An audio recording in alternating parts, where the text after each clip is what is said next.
in front of him. He takes out his bus ticket as he's prepared to board. The doors open, and then they close the bus quickly. Speeds off. Yeah, the bus speeds off. They take a corner turn pretty quick. He couldn't even catch up to the bus. Then all of the other buses, he says, just started speeding away at the exact same time. He couldn't get on any of the buses. So that immediately makes you think, oh, clearly this must be about me somehow. Somehow. Like, why is every bus... Can you imagine that? You're standing there and, like, every bus is speeding away from you. Like you're getting pumped. While you're trying to catch one. So he ends up taking an Uber to work. At the end of his shift, he leaves a message with the customer service line detailing the incident. And he said he made a point to disclose that he identifies as Cree to the representative. Because he said, when I told them my name, they said, well, how do you spell your name? And I said, Ian Badger. And he said, Badger, like the critter? Oh, man. First of all, if the word critter is getting used, you see where we're going with this. He said, I'm like, we're indigenous, we're named after animals sometimes, and he was kind of apologetic about it. About a week later, the guy gets a phone call from the London Transportation Company. And apparently the driver had mistaken him for one of the 40 passengers banned from riding the bus. He learned from the representative that the driver had told his coworkers in the area to avoid picking him up for the rest of the day. According to Mr. Badger, the representative said the driver who sped away is in charge of banning decisions. Representative also said that upon reviewing the camera footage of the incident, he didn't actually fit the physical description of anyone who had been banned, even with his hood up and his mask on. So they ended up giving him 10 bus tickets to make up for the money he spent on the Uber. And he says he was racially profiled. It's a tough one to argue away. First of all, let me ask you this, Jay. Did you even know that banning people from public transit was a thing? While I don't know that it's a thing, I have been in instances where I've been on streetcars where drivers have asked the same person to get off. Right? They get on the intercom and it's like, listen, we're not moving until you stop smoking that inside of the streetcar. You have to get off. So I know that there's like repeat offenders. But as far as someone seeing me waiting for a TTC, then going, oh, that guy, and then taking off, I didn't know that existed. I don't know how that could exist in a city this big. I would think it would be more of a word of mouth thing, as opposed to he's the guy that's in charge of banned people. And I don't mean banned like B-A-N-D, I mean B-A-N-N-E-D, obviously. And that's what stuck out to me as well. This kind of just feels like a system that is bound to fail, and fail miserably, if we're now talking about just somebody's gut decision. And the whole way you ban somebody from the bus is to have the buses just take off on that person and drive away and don't engage them and pretend they're not standing there. See, I would have been okay, maybe, if this was an instance where Mr. Badger really resembled the person that was quote-unquote banned, right? Sure. Because then I'm going to say, well, listen, here's the thing, you resembled that person physically, maybe that person was known to be violent, maybe those were issues that happened a lot, we don't know why people were banned, I don't think you're necessarily banned all the time because you were short of change and tried to get on, or perhaps you wouldn't stop singing. I've seen stuff go down on transit that makes me think, I don't know how you people can work under these conditions because it's just abhorrent a lot of the time. That being said, where he didn't look anything like anybody, that one I have a disconnect with. So, and listen, I'm not going to go as far as to say it's racial profiling. I think you've got a mask and a hoodie involved. I don't know if it's racial profiling. I think the system sucks. And I also think that, first of all, you need to implement a new system. They're obviously going to do sensitivity training and that type of thing. But give the guy a bit more than 10 bus tickets as well. Like, is that not the ultimate slap in the face? Oh, we understand that 7 of our buses drove by you and you had to Uber to work. Here's 10 bus tickets. That'll make up for it, right? Sure, your Uber was surge pricing and it cost you $60, but here's $12. And what if there were other people around? Like, what's the protocol? Like, if he's the first one to get on the bus, and there are other people behind him at the bus stop, is the bus just going to close the doors and take off on everybody? Or is it a nightmare situation where you're then having to step to the side? Yeah, excuse me, over there, please. I'm going to let these passengers on. We're going to close the doors. We're going to drive off on you. Does not seem like a good system. London, fix that. No kidding. So a lot to come when the rush continues. It's a consultation period for your provincial government when it comes to people working at hospitals. And also something that we found out is now got the green light to happen at flea markets, that I've, along with side of a lot of other people, have been doing it at farmers markets already. So I'm a little confused as to how now this is legal. Oh, okay, maybe it's been illegal all along. I shouldn't have said that. Anyways, don't turn it back now. That when we come back.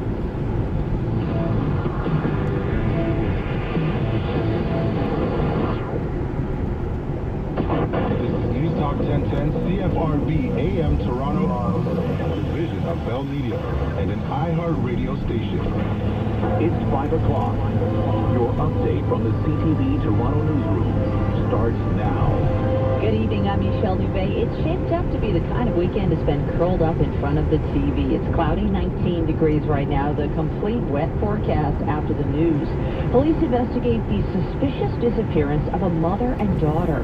Ontario's new QR code system for vaccine proof gets mixed reviews from businesses, and the TTC says workers who aren't vaccinated by the end of the year will be fired. Details on these and other stories coming up, but first, let's check your drive. News Talk 1010 Time Saver Traffic.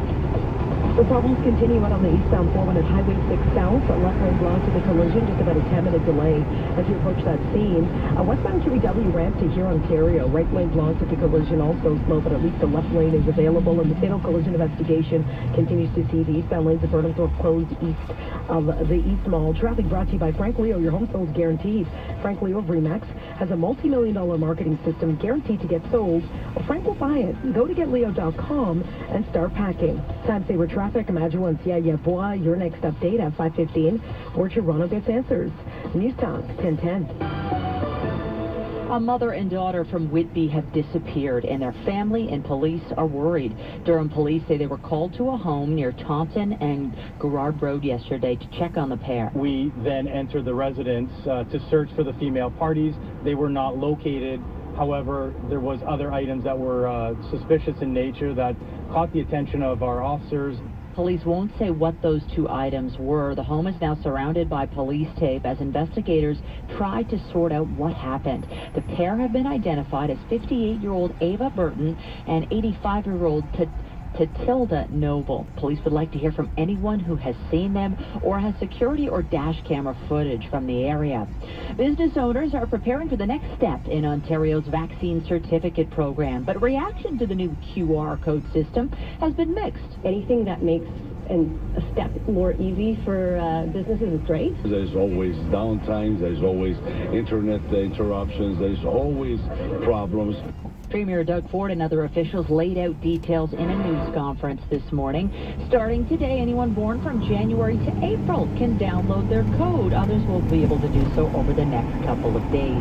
The QR code system will be used starting October 22nd. We have everything you need to know on this at ctvnewstoronto.ca. Today, Premier Ford also discussed plans to further reopen the economy. He says the plan is being finalized right now, including where and when to reapply measures if cases surge. The Chief Medical Officer of Health has been clear. The objective is to avoid further lockdowns. And if additional measures are necessary, they will be localized, tailored, and aimed at limiting disruption to businesses and families. The reopening plan is expected to come out sometime next week. TTC workers who refuse to be vaccinated will be out of a job before the year is over. The agency has extended the deadline for staff to be fully vaccinated from October 30th to November 20th.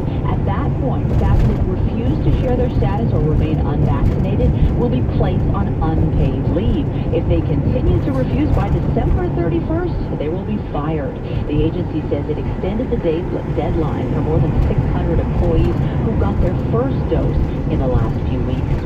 A sentencing hearing was held today in the case of a teen found guilty in a locker room sexual assault at St. Michael's College School. The prosecution wants a 3-month jail term. The defense argued the teen should get a probationary sentence of 2 years with no time behind bars. It's the same sentence handed down to 4 others who pleaded guilty in the case. The teen was convicted in June of gang sexual assault with a weapon, and assault. The incident was caught on cell phone video and shared widely on social media before police launched the investigation. Stream us anywhere, anytime at newstalk1010.com and visit ctvnewstoronto.ca. Looking at your forecast on this Friday, we are under a special weather statement for heavy rain tonight into tomorrow. Showers at times heavy tonight with the risk of a thunderstorm. The low tonight is 15. Tomorrow the shower is expected to end near noon, then mainly cloudy with a 40% chance of showers, high 16. Sunday brings clouds and a 60% chance of showers now with a high of 14. Monday, some sun in the mix and dry conditions at this point. The high 14, so it's steadily cooling down a bit.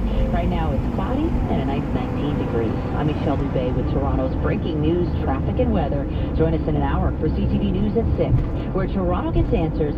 News Talk 1010.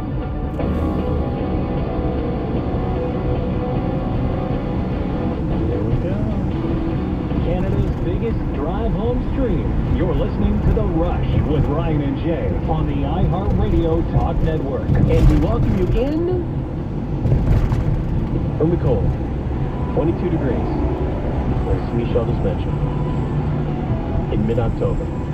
We are quite all right with that. I love this text. This is great. We'd like to do the Friday check-in. Let us know what you're up to. Let us know what you got going on for the weekend. Maybe you're doing something fun. Guys doing the Friday check-in. I'm currently traveling in Belgium, listening to you on the iHeartRadio app from Brussels. Gotta tell you, it's pretty weird to be going right to bed before your show. Still thankful for the app. Lord, I've really gone through some rush withdrawal. That's from Roseanne. Rush withdrawal. Rush-drawal. For those of you still in Canada, still in Toronto, looking for something to do this weekend, your opportunity to show love TO has happened. Get together with family and friends, have a great meal, cafe TO, dine TO together. It's happening right now. Rediscover some great neighborhoods, 150 self-guided itineraries right there on your smartphone. Stroll TO, Historic TO, Cultural Hotspot Tours, re-energized streets and public spaces with murals, public artworks, lighting installations, projections and performances with Artworks TO, Big Art TO, Love TO, and Homes for your path. All the details at toronto.ca/Show Love TO. You've probably also seen, as I have, a lot of stuff with Show Love TO on YouTube and social media pre-roll. So you can get all the information you need there to check out your incredible city. Maybe it's been a while since you've done that. I know we got a lot of rain this weekend, but still maybe some time to get out, get under a patio umbrella, enjoy some great food because it's still going to be mild. Look at you. You should be like, the mayor should have you as the ambassador for the city. I agree. You agreed way too quickly. Sorry. Job revoked. Oh. Sorry. See, here's what I do. Here's what I would do. Because I'm charging the city, I'll only quadruple bill. You're going to give them an estimate. You're going to come in over budget, and you're not going to take no for an answer. But I will deliver. I know you're not used to that, but I will deliver. Completely not. 416-872-1010. You can text the show at 71010. Thank you for being here. And yeah, let us know what you're going on through the weekend. We'd love to hear from you. Where do you want to start? I keep giving you the choice at the beginning of every top of hour, as they call it in the business. I give you the choice, and you keep choosing the same story every time. And I think to myself, is it because I'm not telling the story correctly that Jay wants me to continue to tell this story until I get it right? Is it because there are so many points of confusion? Is the system itself just a mess? Points of confusion. Hey. No, if anything, you're doing your job too well.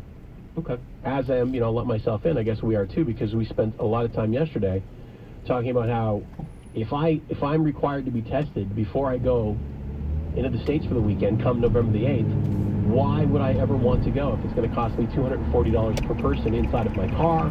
You were calling, we were all up in arms, and lo and behold, 24 hours later, not even, the following has happened. And yes, you might be surprised to hear it, and there are a couple of, they're live issues, as we call them as well, which means there could be changes, there have been changes, so probably best to fill us in.